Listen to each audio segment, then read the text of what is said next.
Kami dari kelompok 8 yang beranggotakan Elisa Febriani Pasaribu, Tiur Maria Simanulang, Dita Suryani, dan Dinda Sefti Asmi.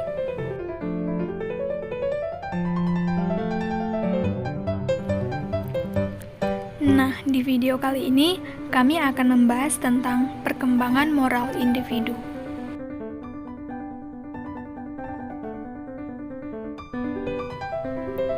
Apa sih itu perkembangan moral? Nah, untuk mengetahuinya, mari kita simak video berikut ini.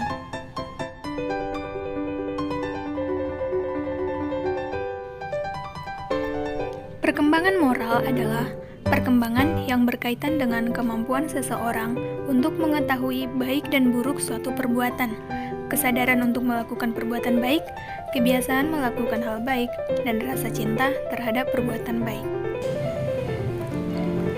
Perkembangan moral individu tidaklah terbentuk dengan sendirinya, melainkan dibentuk oleh yang pertama, lingkungan keluarga. Perkembangan moral pertama kali sangatlah dipengaruhi oleh lingkungan keluarga, dan yang kedua, lingkungan sekolah, merupakan tempat berlangsungnya pendidikan bagi setiap individu. Maka dari itu, sekolah mempunyai pengaruh yang besar dalam perkembangan kepribadian dan moral individu. 6 tahap perkembangan moral menurut Kohlberg. Kohlberg melakukan penelitian di Amerika yang kemudian menjadi fondasinya untuk merumuskan tahapan perkembangan moral. Menurutnya, tahap perkembangan moral dibagi menjadi 3 level. Setiap level memiliki 2 tahap, sehingga seluruhnya menjadi 6 tahap. Level pertama, pra-konvensional, yang terdiri dari tahap 1, menghindari hukuman, tahap 2, keuntungan dan minat pribadi. Level kedua, konvensional, terdiri dari tahap ketiga, yaitu menjaga sikap orang baik, tahap keempat, memelihara peraturan. Level ketiga, pasca konvensional, terdiri dari tahap 5, orientasi kontrak sosial, dan tahap 6, prinsip etika universal. Untuk lebih jelasnya, mari perhatikan penjelasan dari tiap tahap. Tahap 1, menghindari hukuman. Di tahap ini, seseorang memiliki alasan untuk bertindak atau tidak bertindak sesuatu karena untuk menghindari hukuman.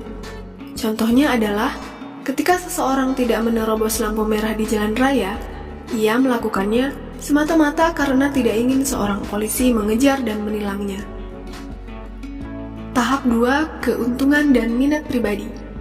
Di tahap ini, tindakan dilakukan dengan memperhitungkan apa yang akan didapatkan olehnya. Seperti, apa untungnya bagiku? Aku akan membantunya karena suatu hari dia akan balas membantuku. Tahap ketiga, menjaga sikap orang baik. Seseorang mungkin menghindari pertengkaran karena ia memikirkan bagaimana kesepakatan sosial yang ada dan pendapat orang lain terhadapnya. Ia tidak bertengkar karena itu tidak baik dan orang baik tidak melakukannya. Itulah yang terjadi di tahap ketiga. Tahap keempat, memelihara peraturan. Seorang ketua kelas melerai kedua temannya yang bertengkar karena ia berpikir peraturan harus ditegakkan. Dan jika tidak ada yang mematuhinya, maka keadaan akan menjadi kacau. Karenanya, peraturan harus selalu dipatuhi untuk memberikan kenyamanan bagi semua orang.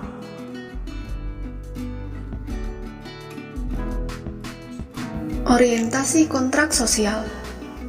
Dalam tahap ini, seseorang menyadari bahwa setiap orang memiliki latar belakang dan situasi berbeda. Ia berpikir bahwa tidak ada yang absolut atau pasti ketika melihat sebuah kasus. Hak-hak individu harus dilihat bersamaan dengan hukum yang ada. Prinsip etika universal.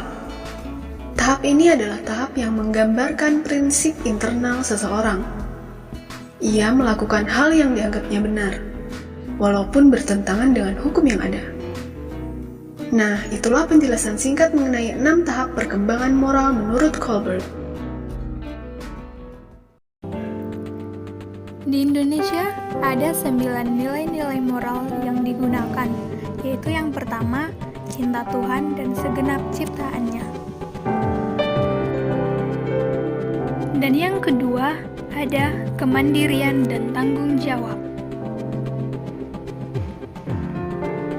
Yang ketiga, kejujuran, amanah, dan bijaksana.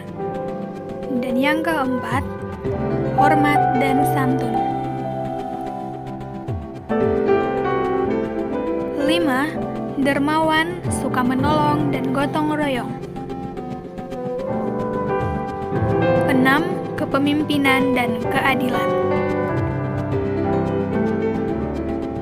7. Percaya diri, kreatif, dan pekerja keras. 8. Baik dan rendah hati. Dan yang kesembilan, toleransi, kedamaian, dan kesatuan. 9 pilar tersebut diintegrasikan ke dalam berbagai aspek pengembangan pada pembelajaran terpadu di sekolah. Nah, sekianlah pembahasan tentang perkembangan moral yang kami sampaikan. Semoga bermanfaat.